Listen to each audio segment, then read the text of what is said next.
历经九生九世，我早已无所畏惧。 Video ini hanya alur cerita film Donghua yang berjudul Divine Dao Emperor. Dan jika suka alur ceritanya, mohon tidak lupa untuk di-subscribe dan di-like, terima kasih. Tanpa basa-basi langsung saja ke alur ceritanya.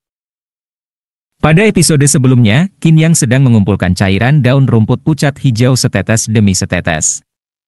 Setelah mengumpulkan satu botol penuh tetesan hijau itu, Qin Yang memanggil Ye Ziqing. Meski tidak mengerti apa yang ingin dilakukan Qin Yang, Ye Ziqing tetap melangkah maju. Saat itu juga, Qin Yang mengulurkan tangannya dan menyentuh wajah Ye Ziqing. "Kamu? Jangan bergerak."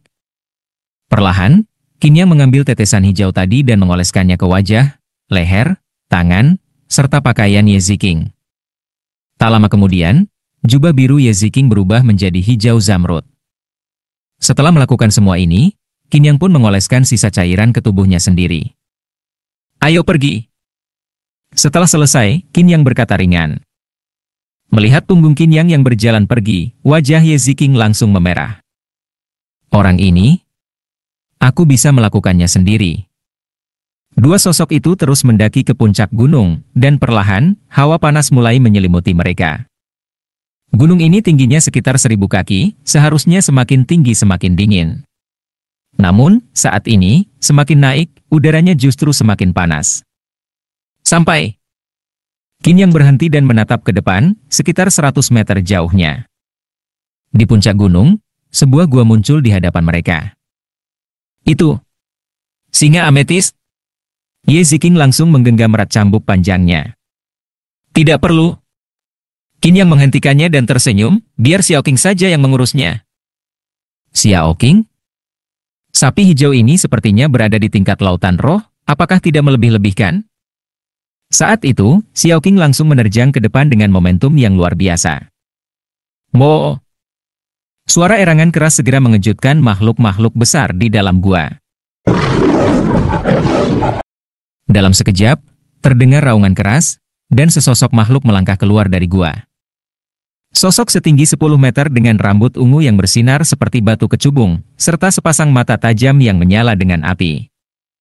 "Singa ametist buas." "Xiao Qing, serang." Qin Yang segera memberi perintah. Mendengar hal itu, sapi hijau kecil itu marah dan langsung menerjang ke arah singa kristal ungu dengan nekat. Boom! Namun, dalam sekejap, terdengar suara dentuman keras, dan tubuh Xiao Qing terlempar jauh, melayang ratusan meter sebelum jatuh ke tanah. Namun Xiao Qing tidak peduli. Rambut hijaunya berubah seperti duri-duri tajam, seolah berubah menjadi landak, lalu menyerang kembali. Setelah 5 atau 6 kali serangan berulang, akhirnya singa ametis buas kehilangan kesabarannya. Ia mulai mengejar Xiao Qing dan menyerang dengan brutal. Namun, meski Xiao Qing hanya berada di tingkat lautan roh, ia terus bangkit berulang kali, seolah tidak bisa mati meskipun terus dihantam, terus-menerus memprovokasi singa itu. "Kita masuk ke dalam gua." Qin Yang tersenyum sedikit, lalu melangkah maju. Begitu mereka bergerak, tiba-tiba, dari celah-celah bebatuan di sekitar gua, muncul ular-ular panjang lebih dari 1 meter dengan tubuh merah menyala dan mata hijau berkilauan. Ular-ular ini dengan cepat mengepung gua. Melihat ini, wajah Ye Ziqing menjadi dingin, dan ia bersiap untuk mengeluarkan cambuknya. "Tidak perlu." Qin Yang segera menghentikannya. Ye Ziqing menarik napas dalam-dalam. Namun, tiba-tiba, ular-ular itu mundur. Singa ametist adalah binatang roh tingkat 2 yang sangat cerdas, jadi ia menempatkan penjaga di sekitar sarangnya. Cairan yang kita oleskan tadi sebenarnya berasal dari air seni ular-ular ini. Mendengar itu, mata Ye Ziqing membelalak menatap Qin Yang. Hanya dengan cara ini, ular-ular merah ini tidak akan memperhatikan kita. Kalau tidak, ular-ular ini bisa melahap kita sampai habis." Meskipun begitu, Ye Ziqing tetap merasa jijik. "Ayo masuk dan ambil ginseng naga darah ametist." Qin Yang tersenyum dan melangkah ke dalam gua. Di dalam, udara panas terasa menyelimuti. Gua itu memiliki luas puluhan meter. Namun, di dalamnya, pancaran cahaya ungu menyinari mereka berdua. "Hah? Batu sumber ametist?" Qin Yang melihat ke depan dan terkejut. Apa itu batu sumber ametist? Singa ametist mengalami metamorfosis setiap 10 tahun. Rambutnya akan rontok dan menumpuk. Jika beruntung, rambut itu akan mengeras dan membentuk batu sumber ametist. Batu ini mengandung energi api yang melimpah. Bagi para alkemis dan pembuat senjata roh, ini sangat penting untuk meningkatkan tingkat api alkimia. Selain itu, batu ini sangat berguna untuk memperkuat lautan roh. Qin Yang menjelaskan sambil berjalan ke arah batu-batu itu. Dengan lambaian tangannya, semua batu sumber ametist itu dikumpulkan. Sekitar 100 lebih, ambil 10 untukmu. Qin Yang tertawa.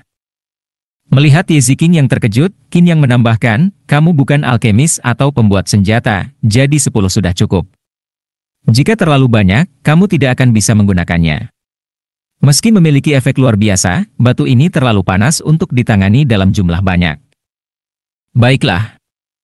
Ye Ziqing memilih 10 batu dan menyimpannya. Qin Yang lalu menatap sebuah platform batu kosong, ekspresinya menjadi tenang. Ia melangkah maju dan duduk di atasnya. Beberapa saat kemudian, ia membuka matanya dan tersenyum. Tahta ametist? Qin Yang tertawa dan berkata, aku akan memberikannya padamu. Mendengar ini, Ye Ziqing tampak sangat gembira.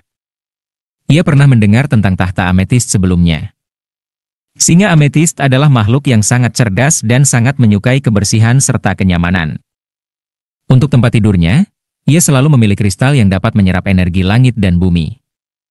Seiring waktu, tempat itu berubah menjadi harta berharga yang sangat berguna untuk kultivasi. Para pejuang menyebutnya tahta ametist. Duduk di atasnya sambil berlatih dapat meningkatkan penyerapan energi spiritual, hampir setara dengan efek formasi pengumpulan energi. Benda ini sangat langka dan tak ternilai, bahkan tidak bisa dibeli dengan emas, hanya bisa diperdagangkan dengan batu roh. Bahkan di Kekaisaran Beiming, batu roh jarang digunakan sebagai mata uang transaksi karena nilainya sangat tinggi. Jika tahta ametist ini dibawa ke Kekaisaran Beiming, bahkan para ahli di tingkat jiwa pasti akan berebut untuk memilikinya. Ye Ziqing merasa sedikit canggung karena Qin Yang begitu murah hati. Namun saat itu, Qin Yang berjalan santai di dalam gua, seolah sedang berada di halaman rumahnya sendiri. Tuan, ayo cepat, aku khawatir Xiao Qing tidak akan bertahan lama. Jangan khawatir. Qin Yang melambaikan tangannya dan tersenyum, makhluk itu punya kulit tebal dan daging kuat. Semakin banyak dia dipukul, semakin kuat dia akan menjadi. Setelah berkata demikian, Qin Yang berhenti dan menatap ke depan. Di dasar gua, ada mata air jernih, dan di tepinya, tumbuh sekelompok tumbuhan ungu yang menyerupai ginseng. Ginseng naga darah ametist? Sudut bibir Qin Yang melengkung tersenyum. Melihat ginseng naga darah ametist di dalam mata air, mata Ye Ziqing langsung berbinar. Benda ini, jika dilelang di ibu kota kekaisaran, harganya pasti akan dimulai dari jutaan tael emas. Benar-benar harta yang sangat berharga. Pada saat itu, Qin Yang mengeluarkan sebuah botol giok, dengan hati-hati memetik ginseng naga darah ametist dan meletakkannya ke dalam botol. Setelah menyelesaikan semuanya, Qin Yang menghela napas lega. Ayo pergi. Melihat tidak ada sesuatu yang mencurigakan di sekitarnya, Qin Yang tersenyum. Baik. Kali ini, batu sumber ametist, tahta ametist, dan ginseng naga darah ametist bisa dibilang adalah barang yang sangat berharga. Jika dibawa ke ibu kota kekaisaran, pasti akan menimbulkan kegemparan. Bagaimanapun juga, tidak setiap sarang singa ametist akan memiliki tahta ametist dan batu sumber ametist sekaligus. Mereka benar-benar sangat beruntung. Namun, Qin Yang memahami sesuatu. Makhluk-makhluk kecil itu adalah anak kesayangan alam, mereka bisa menyusup kemana saja di hutan ini. Pasti ada sesuatu yang istimewa yang membawa mereka ke sarang singa ametist buas ini. Sekarang, sepertinya memang begitu.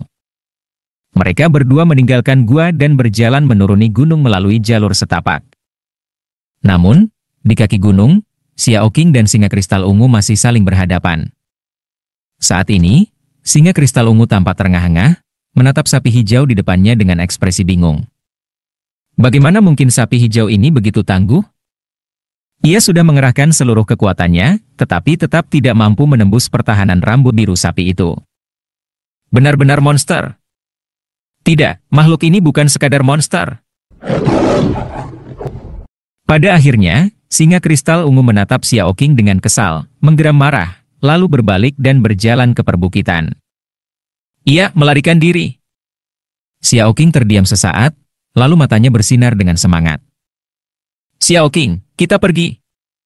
Qin Yang dan Ye Ziqing muncul saat itu juga, melompat ke punggung Xiao Qing.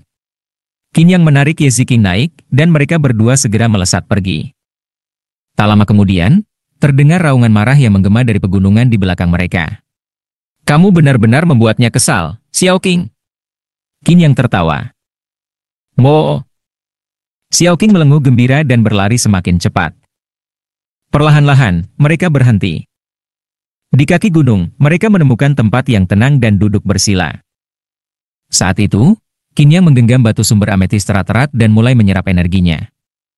Batu ini mengandung energi api yang sangat melimpah, dan energi ini sangat membantu dalam mengkonsolidasikan lautan roh. Kali ini, Qin Yang tidak hanya berniat untuk menembus ke tingkat yang lebih tinggi, tetapi juga ingin meningkatkan kualitas api pilnya. Waktu berlalu dengan cepat, dan 3 hari pun berlalu dalam sekejap mata. Di dalam tubuh Qin Yang, di antara organ-organnya, aliran energi membara menyebar dengan deras. Dan api pil tingkat oranye miliknya, akhirnya mengalami peningkatan. Dari tingkat bawah oranye, kini meningkat ke tingkat menengah oranye. Pada saat yang sama, dalam tubuhnya, di lokasi 6 organ dalamnya, sebuah lautan roh mulai berkembang. Tingkat kelima lautan roh. Api pil tingkat menengah oranye. Qin Yang menghembuskan napas panjang dan bangkit berdiri. Tuan? Ya? Ye Ziqing menatapnya dengan ekspresi bahagia. Wajahnya sedikit memerah, membuatnya terlihat begitu menawan. Dalam beberapa hari terakhir, ia telah menyerap beberapa batu sumber ametist, dan kultivasinya meningkat pesat. Meskipun belum mencapai tingkat ke-7 lautan roh, tetapi kemajuannya sudah cukup luar biasa. Awalnya, ia berpikir bahwa perjalanan keluar area uji coba ini akan sangat berbahaya. Namun, tidak ada kesulitan yang berarti. Qin Yang terlihat begitu mengenal Mingshan, pegunungan yang membuat banyak pendekar ketakutan, seolah-olah ini hanyalah halaman belakang rumahnya. Jangan menyerap energi panas dari batu sumber ametis lagi hari ini. Qin Yang memperingatkan, atau wajah cantikmu itu tidak akan sekadar memerah manis, tetapi malah membara merah seperti kepiting rebus. Mendengar ini, wajah Ye Ziqing menjadi semakin merah. Pegunungan Mingshan telah ada selama puluhan ribu tahun, dan masih menyimpan banyak hal berharga di dalamnya. Karena perjalanan ini adalah ujian dari Akademi Dalam, aku akan membawamu untuk mengasah kemampuan lebih jauh. Baik. Kedua orang itu kini siap untuk berangkat. Saat itu, Xiao Qing maju ke depan. Pergi. Ini bukan milikmu. Mu? Mendengar itu, mata Xiao Qing berkaca-kaca. Kamu. Qin Yang terdiam. Baiklah, baiklah, ini untukmu, 3 batu asal ametis, hanya 3. Mendengar itu, Xiao Qing mengangguk. Qin Yang mengeluarkan 3 batu asal ametis seukuran telapak tangan dan menyerahkannya. Xiao Qing membuka mulutnya dan menelannya dalam satu gigitan, masih tampak tidak puas. Melihat pemandangan ini, Ye Ziqing terkejut. Aku pernah melihat sapi makan rumput, tapi belum pernah melihat sapi makan batu. Apa makhluk ini benar-benar seekor sapi? Ayo pergi. Qin Yang menepuk Xiao Qing dan tersenyum ringan. Hah. Tiba-tiba, ekspresi Qin Yang berubah sedikit. Kakak kedua, sepertinya mereka sedang dalam masalah. Qin Yang mengernyit dan berkata, Xiao Qing, ayo kembali. Mu. Dengan satu hentakan kakinya, Xiao Qing segera bersiap untuk melesat. Dua sosok yang duduk di punggung Xiao Qing seketika berubah menjadi bayangan hijau yang menghilang dalam kecepatan luar biasa. Pegunungan Nether, di dalam area ujian. Saat ini, di tengah kekacauan, 4 sosok tampak cukup terluka. Qin Hai, Lu Xuan, Zhang Xiaoshuai, dan Sun Yu berdiri bersama, bersandar pada batu sambil menatap puluhan sosok yang mengepung mereka. Chu Chenghe, segel roh sudah kami serahkan padamu, kenapa kamu masih di sini? Qin Hai berkata dengan ekspresi muram. Heh, Qin Hai, yang aku inginkan bukan hanya segel roh, di mana adikmu? Chu Chenghe menyeringai dan berkata, jika dia tidak muncul, kalian semua bersiaplah untuk mati. Chu Chenghe, jangan terlalu berlebihan, Segel roh sudah diberikan, tapi kamu masih ingin membunuh kami? Lu Xuan berteriak dengan suara rendah. Selama beberapa hari terakhir, mereka terus memburu binatang roh dan akhirnya berhasil meningkatkan level segel mereka ke tingkat 3. Namun, orang-orang ini langsung merampas segel roh mereka. Dan tetap tidak berniat melepaskan mereka. Mereka ingin membunuh semuanya? Terima kasih sudah menonton videonya. Dan sampai jumpa di episode berikutnya.